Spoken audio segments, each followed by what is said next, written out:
Hello, disruptors. Welcome back to Practice Disrupted. We're thrilled to have hit the milestone of 160 episodes. During this break, we'll revisit some of our most listened to episodes to date that haven't had a second run. Stay tuned and mark your calendars. Season 9 launches on August 1st. Get ready for more insights and inspiration. I'm Evelyn Lee. And I'm Janine Chastain.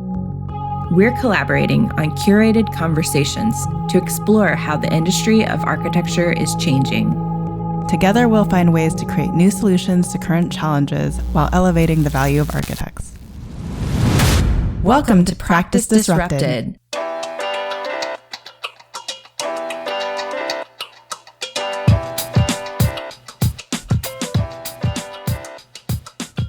Hello, listeners. Hello, Janine. Hi, Evelyn. Hi, Disruptors. So I'm really excited to bring our next three guests onto the show. This has been an episode in the making for a while now.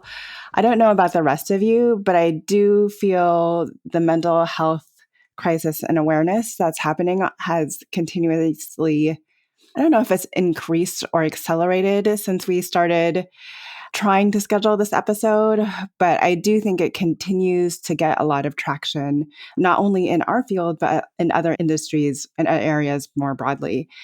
So Greg, Peter, and Corey, I've met in a variety of different ways. Unfortunately, Greg, we've never met in person. We need to remedy that someday.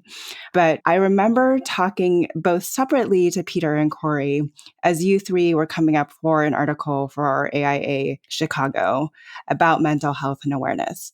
So in order for us to jump into this conversation, it would be great. Maybe we could do a round robin. Maybe Peter, you can kick us off. Give us a little bit of your background, why this is important for you, and how you came together with these other two to write the article. Hey, Evelyn. Hey, Janine. Thanks for having us here. Really important topic for us to talk about. Greg, Corey, and I are all embedded in practice. I'm also, and Greg is too, deeply embedded in academia and in teaching. And as the three of us talked through our professional connections, through our AIA connectivity, Corey and I both serve on the AIA Strategic Council. It's evident that there's a persistence of what our Strategic Council colleague Laura Teagarden and others call suffer culture. And this begins, I think it begins, in studio culture and academia. And it certainly doesn't seem to have gone away in studio culture in practice since I started being an architect and being, aware of the all-nighter in the early 80s. So Greg and Corey and I felt it's time to talk about this and the systemic issue that is pervasive in our industry, and to think perhaps about the support cultures that we need to build. So that's the sort of genesis of this conversation. And that there was a convenience that all three of us are based in Chicago. We tried to be based in Chicago. Greg is in Philadelphia today. Yeah, thank you for that, Peter. And hello, Evelyn, Janine, Corey, of course. It's really a privilege and an honor to be here with you today. So just by way of background, what brings me here is kind of a collection of different factors that all come into play. And I frequently describe myself as the luckiest lawyer around. And there are really four reasons for that. Number one, for about a quarter century now, 25 years, I've had the privilege of working in and around the architecture profession. First as a general counsel and a vice president at an engineering firm where my clients were architects. And then a second reason is for the past 10 years, roughly, I've been at Studio Gang as a principal and the general counsel there. And working with Jeannie and our collective of extraordinarily creative and talented folks has been the privilege of a lifetime professionally. The third thing is that, as Peter mentioned, I've had the privilege of teaching. I'm a lecturer at Harvard's Graduate School of Design, where I co-teach each fall semester the Foundations of Practice course, which is required for all MARC 1 students. And being able to interact with that next generation of leaders of the profession is something that is really extraordinary for me. And then finally, and really this is the most important factor for today's discussion, I'm a recovering alcoholic. It was about 21 years and a few days, but who's counting? Well, I am. But 21 years ago, I had my last drink and have been fortunate to be in recovery since. And that is something that was known within Studio Gang. But when Peter originally approached me with the idea of co-authoring this article with Corey and him on mental health and addiction, I faced a question, which was, is this something that I want to or should be talking about more broadly than my little confined world? And ultimately, to me, it turned into a no-brainer. And that's for a very simple reason. We need to have these conversations about mental health and addiction and recovery in a forthright and open manner. We're past the point, at least we should be past the point, where these are issues that are discussed in quiet corners and whispered about. These need to be discussions for the health of the profession, for the health of society, for ourselves individually. And so it really became a matter of, I'm going to discuss this and my recovery openly. And if it helps any one individual out there who's listening to this podcast, or helps anyone in any way, shape, or form, well, that's all to the good. And there's no downside to me whatsoever. Thank you. And last but certainly not least, Corey. Hi, Evelyn. Hi, Janine. Peter, Greg, good to be here with you today. I am coming to this conversation, I think, from a bit of a different perspective, one in which I am only just under 10 years into my career, and the suffer culture that Peter mentioned is very fresh on my mind personally because of I am in the early stages of sort of getting out of that first chapter of my career where I was trying to learn and trying to pick up everything about our industry through others and firms and practice. So I am currently at DLR Group in the Chicago office location, working as a planner and architect within our K-12 sector. And I found myself in this conversation by way of personal experience, different from Greg's, but a mental health issue nonetheless. A few years ago, before the pandemic, reached a critical point where I realized that the career path I was on was misaligned with what I had hoped it would be. And that wasn't the only problem. There was some undiagnosed general anxiety that was accompanying that, but it all ended in a bit of a difficult period for me where I actually took a leave of absence to work through it, to get the help and the treatments that I needed so that I could live my life in a better way. And through that personal experience, which coincidentally was pre-pandemic, I was really well equipped with the right tools to help myself and help others through the pandemic times where we saw mental health issues rise substantially because of isolation, because of being stuck at homes, because of the worry that any person we would see, we might infect. Could go on and on about that. But what it also did was made me aware that up until that point, this was a very undiscussed issue. There's been a lot of talk of stigmatization around mental health issues, whatever they may be. And I very much felt that. I felt very ashamed that I was having to take time away, that I was not able to control my own anxieties and stresses as it related to the workplace. And what I learned was that there was so much strength and empowerment in doing that for myself.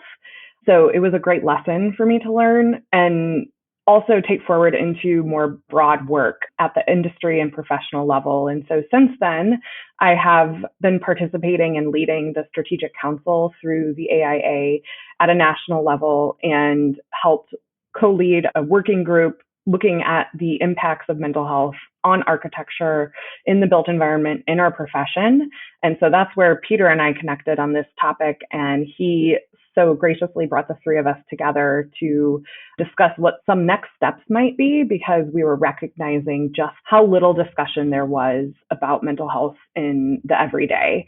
And it's something that we really should be talking about, promoting, centering in everything that we do, in the same way that we do it for our physical health, that we do it for our own professional learning development.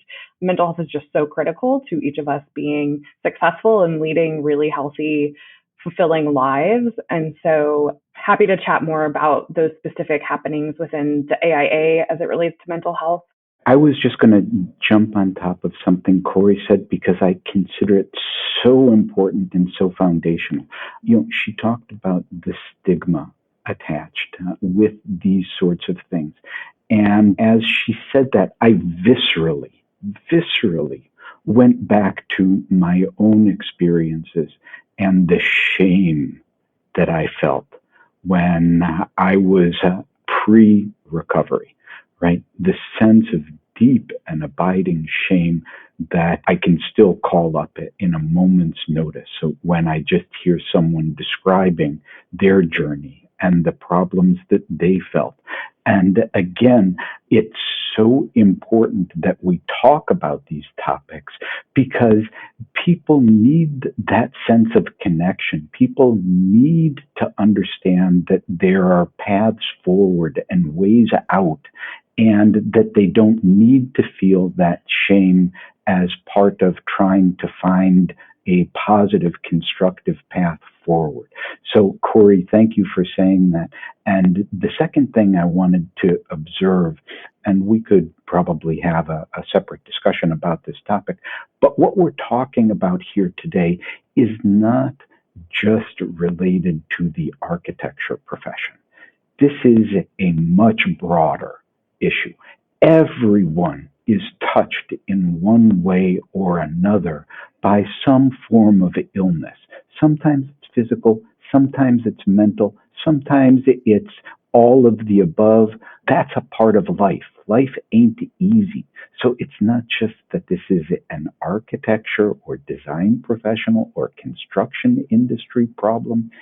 This is really at the core of what it is to be human.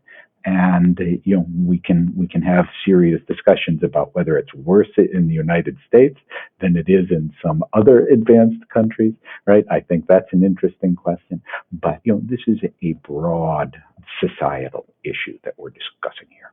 Thank you, Greg, for that. And thank you for your openness and sharing your own personal experience with alcohol abuse. We keep alluding to this article that the three of you had written, and we're going to go ahead and put that down in the show notes. But within the context of the article, you started to frame not only the problem, but also a solution for the architecture profession. Is there a way to simply frame the problem that we're facing right now in the context of the profession or even more broadly? So I'll take a stab at this. So yes, it is an industry or profession specific problem, but it's broader than that. This is, these are issues that affect everyone in every corner of society. The good news is that there are any number of existing models out there that other professions have already adopted. And we described one of them in our article, the one that I'm personally familiar with, the Lawyer's Assistance Program.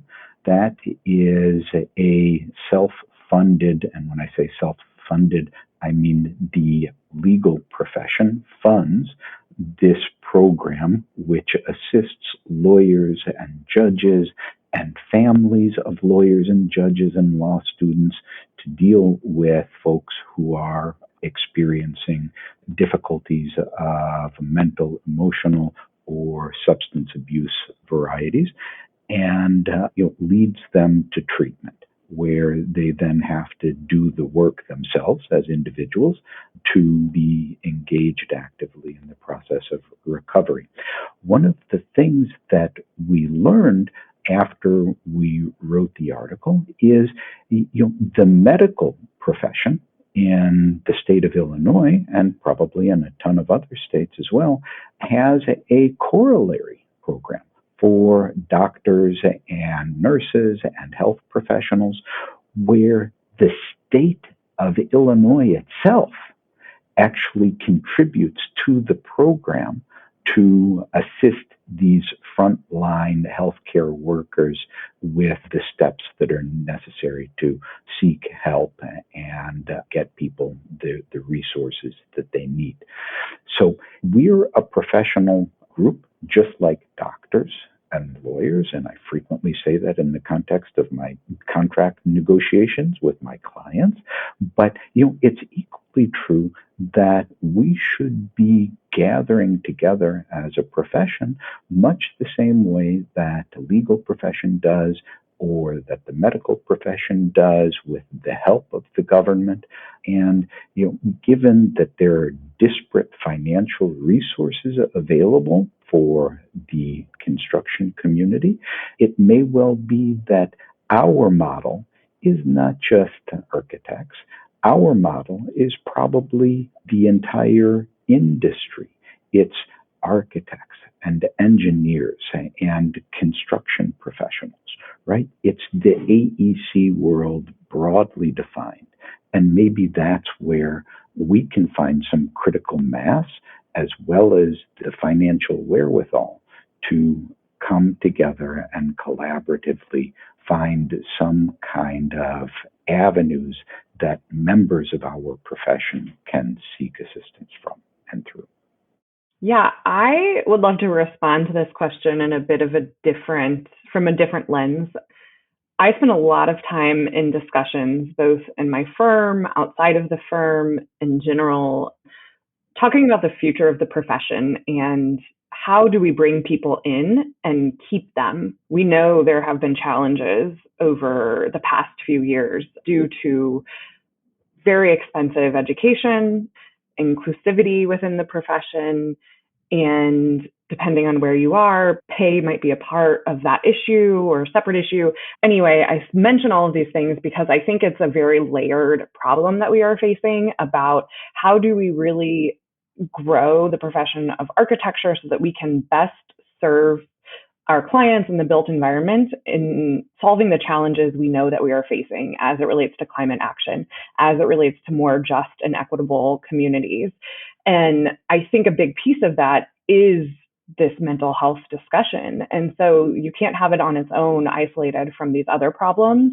But I do think it compounds these other problems that we are facing. If you are a high school student trying to choose which path you are going down for the future of your career, and you see that you're so interested in the practice or profession of architecture and improving your community, yet there's no support there in that industry to get you through, to make you have the life that you need to live. Our cities are very, very expensive these days. I mean, we've seen inflation rise, healthcare, there is no shortage of challenges that we are facing.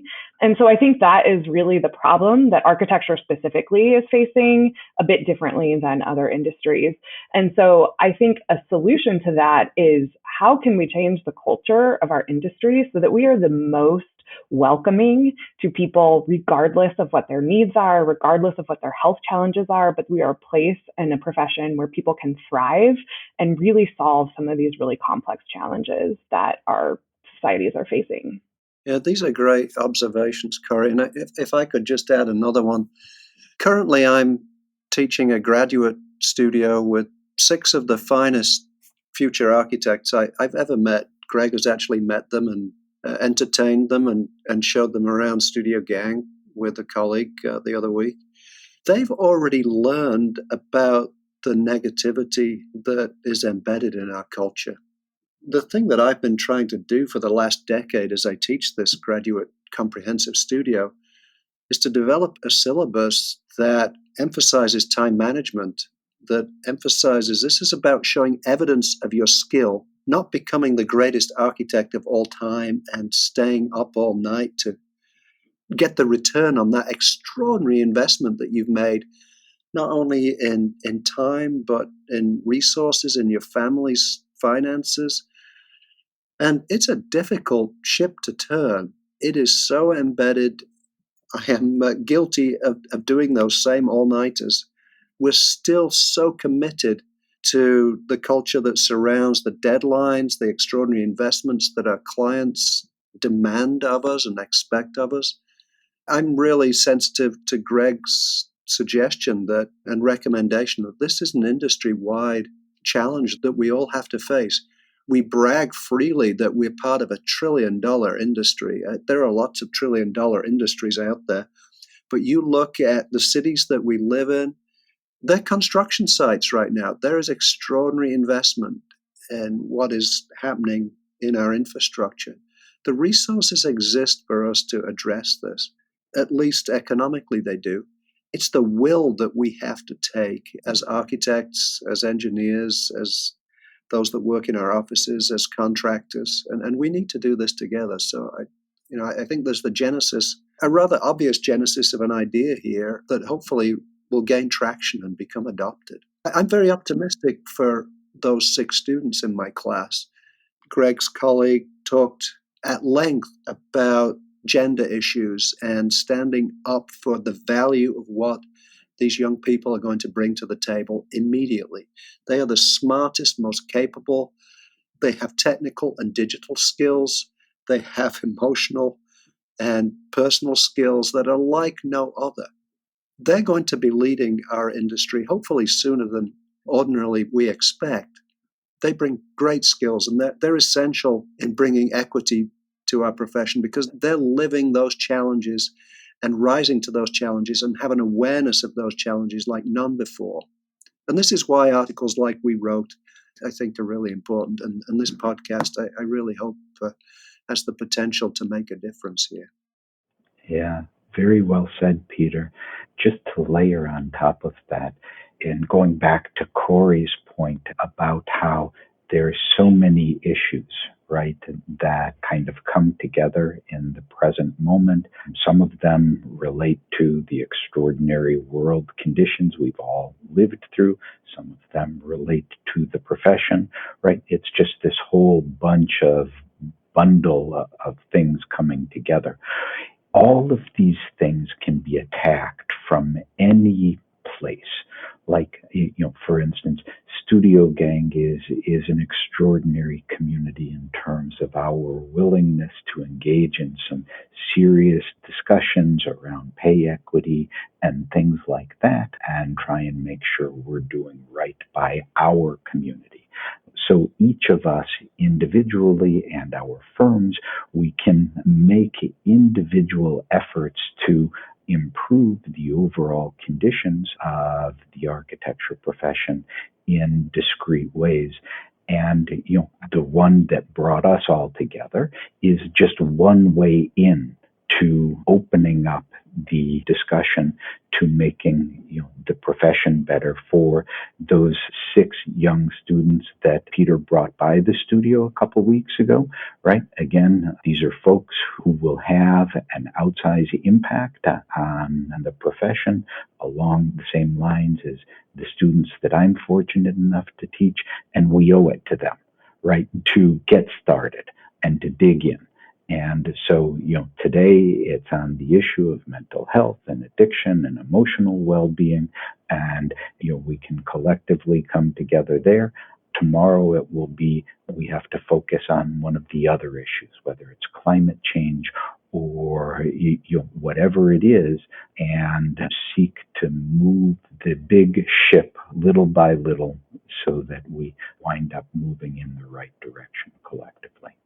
What I have been hearing through the dialogue of this conversation, and what I realize I've absently been discluding the dialogue from my own conversations, but Janine and I talk so much about the need to evolve the culture of studio, the need to evolve the culture of practice. And I can honestly say, for whatever reason, I don't instinctively layer in mental health into that conversation. And I feel that is, thank you to the three of you, that is absolutely something that we should be doing every time we talk about the necessity to change studio culture. Janine says she does. And I talk about emotional safety all the time, but not from a broader mental health issue. So it's been an educational conversation as a listener on my end. The early work around studio culture started because of students who died in car accidents, basically. That was the issue at hand. And it raised the question around studio culture in the context of an academic setting and mental health. But for me, as I've been in my professional career, the cultures at hand sometimes have really damaged my own mental health. And so I guess I've always felt that in my work to try to advocate for change in the way we practice, it's always been in relationship to supporting people and supporting people's mental health and supporting people to succeed. I always see the lack of support around anxiety and stress and some of the things that have been alluded in this conversation. It feels like a huge opportunity for us to support. Even if people aren't talking about it, underneath the surface, I think everybody is struggling in some way. So well said, both of you. And this really illustrates the problem writ large, right? Why do we talk around these issues? Because they're uncomfortable, because people are afraid, because people are ashamed. It goes right back to what we started talking at the front end, Corey and I, right? There's that sense of deep shame around these issues.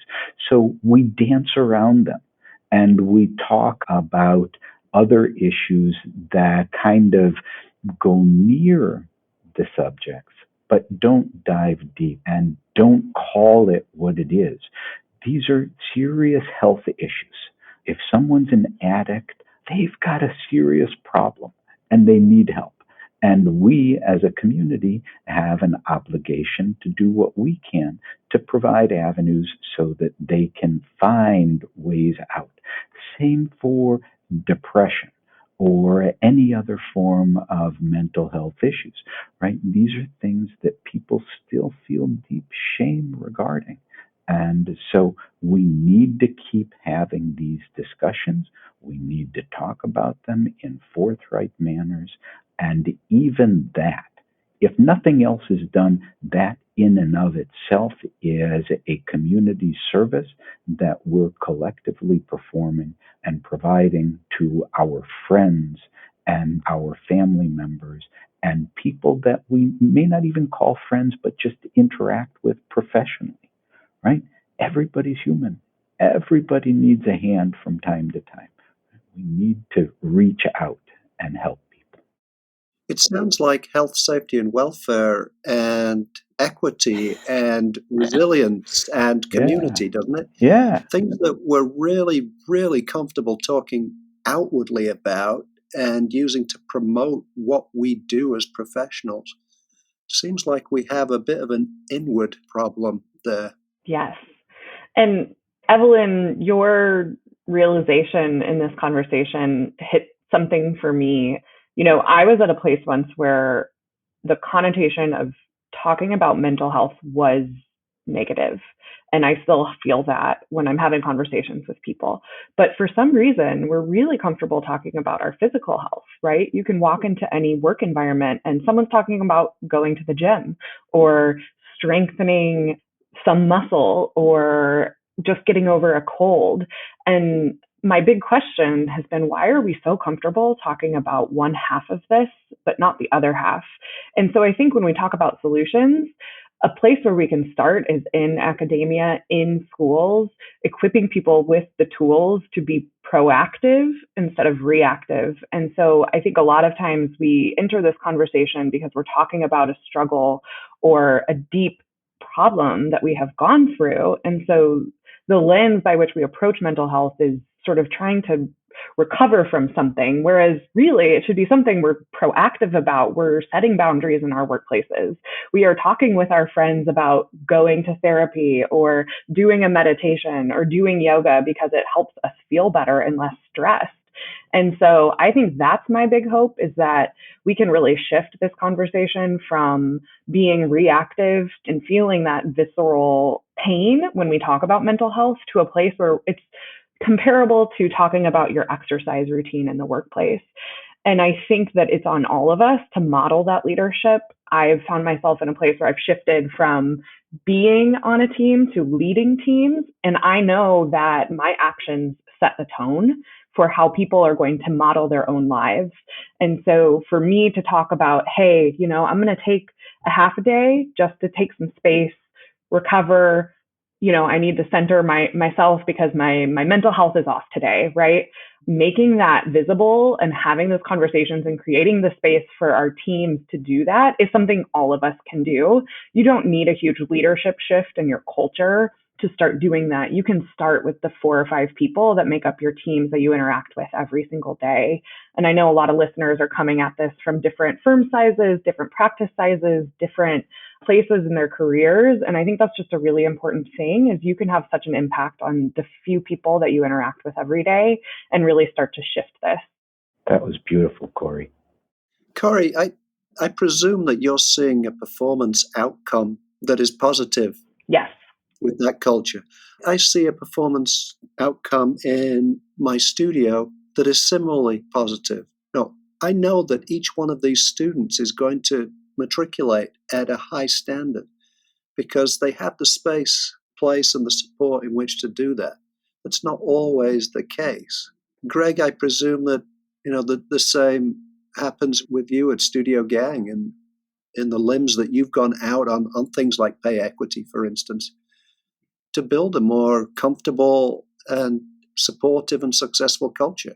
Yeah, I don't want to make this about the Studio Gang, but Jeannie's an extraordinary human being, right? And she's given everybody within the studio agency to make our collaborative a better place for everybody, right? And so whether it's pay equity or it's any number of other metrics that we use to make our community a more constructive and positive one, people have that sense of empowerment. And so we're a lucky little place to be within the profession. But I want to come back to what Corey said. It's every grouping of us within our firm or within our connections have the ability to move the conversation forward within our small circles, right? It can be 4 or 5 people. It can be people working on your same team, Corey, or it can be collaborators, folks that you just work with outside of your office, where you're sharing the same places along the journey of life, right? Where you find ways of connecting and sharing and being honest and helping folks develop the toolkit to figure out how they can try and lead healthier lives. I guess I want to come back to the article and ask about what you were proposing, because to me it sounded like you were offering up in addition to steps that individuals can take in their firms, but it seemed like there was an opportunity flagged for a larger discussion within the industry. Do you all want to speak a little bit more about what you're proposing? AIA Chicago just jumped at the chance to feature this article and even went so far as saying, try and write it by such and such a date so that it can be in the issue that we hand out at the AIA conference that was in Chicago this year. I think one of our aspirations, thinking that even in a city as bold and as brave or as big shoulders as Chicago, realistically, we have to take small steps. And I think Corey and Greg and I are hopeful that we will have a conversation in the AIA Chicago offices or somewhere, that a good, safe place where we'll attract people who are interested in having this conversation. And we expect to make discoveries from that. Perhaps it will be the leader of a large firm that might want to invest in prototyping this. It could be that it will be an architect like ourselves or a colleague like ourselves who just wants to be there and share or listen. And I think, as Greg said in his opening remarks, if this touches one person, then we're on a road to success in enabling a more healthy conversation and actions on this. Yeah. Corey, what were your expectations of this all? I mean, I don't want to say that we're informal about this, but there is a next step and we're about ready to take it. Being on this podcast is an extraordinary opportunity to broadcast this, for instance, too.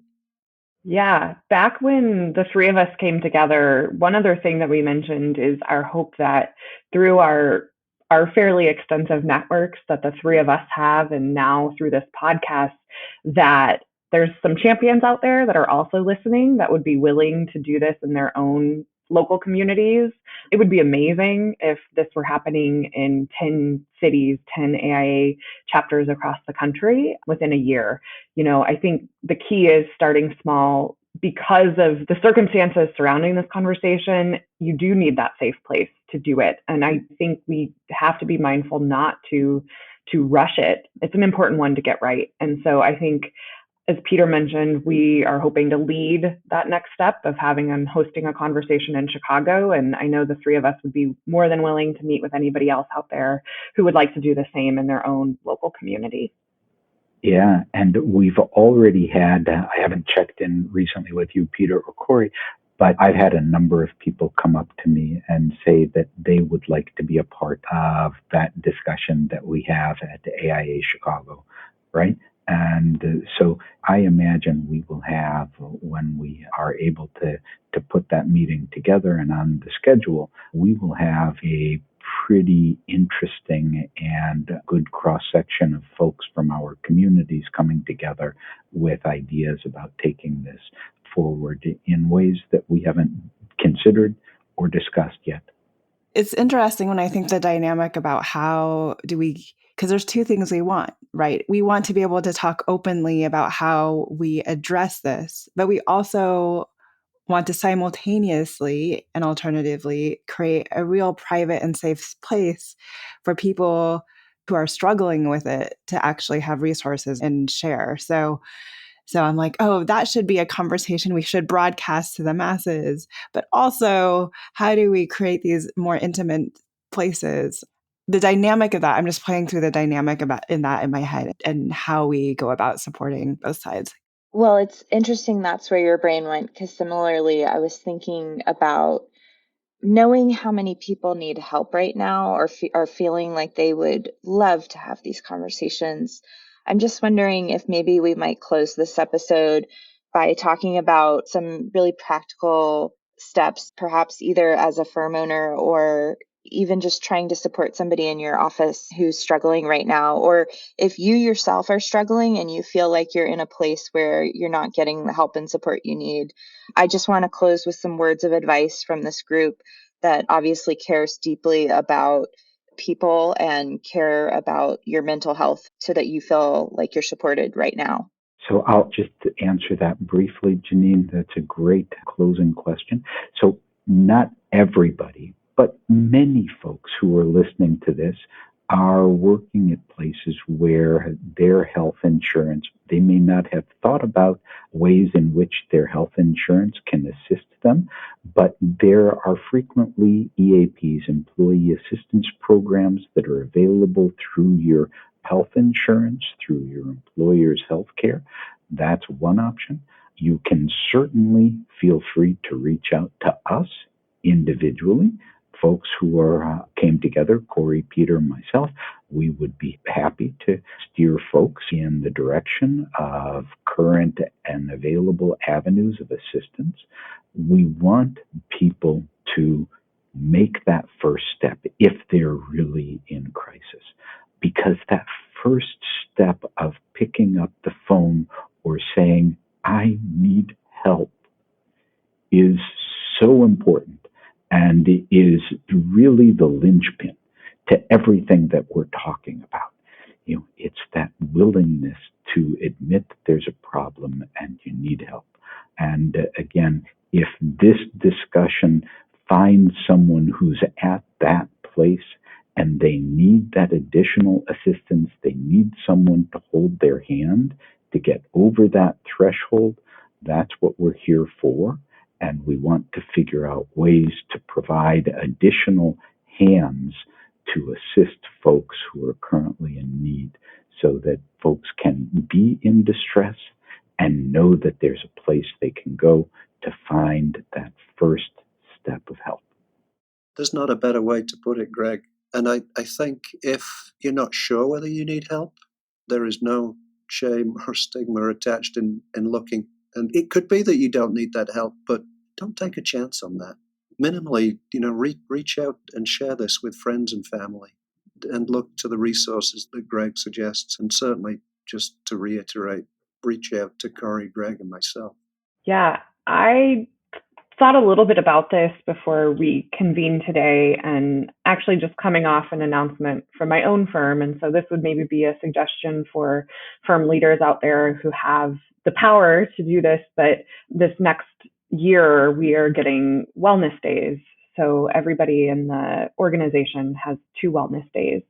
And I think it sends communication that we all need this, right? And so I think that is something, if you're in a position of leadership, regardless of your firm size, is a conversation to start. How can we communicate that we care about our employees' well-being and their mental health? I think if you are a team leader, take a small step to really listen and hear what it is when your employees are talking about some of the struggles they're facing, and try to model good behavior, whether it's setting your own boundaries of not working on a Saturday, right? Just try it for once and try to model that behavior, because we all need that break. Take your PTO. These are really small, simple things. Even if you're not going anywhere, take a day and take that day to yourself and disconnect, because it really is important for our own health and wellness and ability to be the best human that we can be, to take some time away from the things that we deal with every day. And I think for someone who's not in a position of leadership, maybe is just starting their career or is in school, start practices every day that really help you feel better. And I think it can be as small as going for a walk or starting a meditation or putting your phone down when you're eating. These are all little small things that can really make a big difference once you make them a part of your life. And again, probably err more on the preventative side, but wouldn't it be amazing if we never had to reach the point where we were in crisis mode? That would absolutely be amazing. But also, I think, and it's something that you said, Corey, at the top of the conversation, wouldn't it also be amazing if the architecture profession was seen as like a profession of helping hands, where we help one another move forward, which is so counterintuitive to the competitive nature I feel that we even had when I was in studio culture, and then our inability on the firm side to even talk to one another about certain things. That's a really wonderful thought there. And it's something that we are so comfortable in talking about through our services. But that's really wonderful. If we were the model ourselves for that wellness, that safe place, that's what we create for our clients. That's what we nurture in leadership programs. And we should be putting equal stock in wellness. Corey, that's what you're going to do on the board in the next 3 years, right? You got it. Well, thank you so much. We've been eager to schedule this call. So to finally get all of us together, thank you so much for finding the time today. Thank you, Greg, for calling in from a consultant's office while you're on the road. Thank you, Janine, from taking this in your car. So I think it was a really timely conversation. And thank you all so much for your time and energy around this important topic. It's our pleasure. Yes. Yeah, thank you.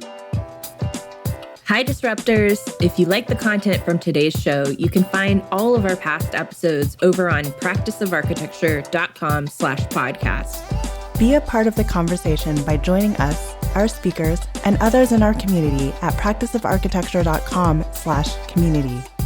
Our social media handle is @practiceofarch. That's @practiceofarch. We love to hear from you. Drop us a note to say hello.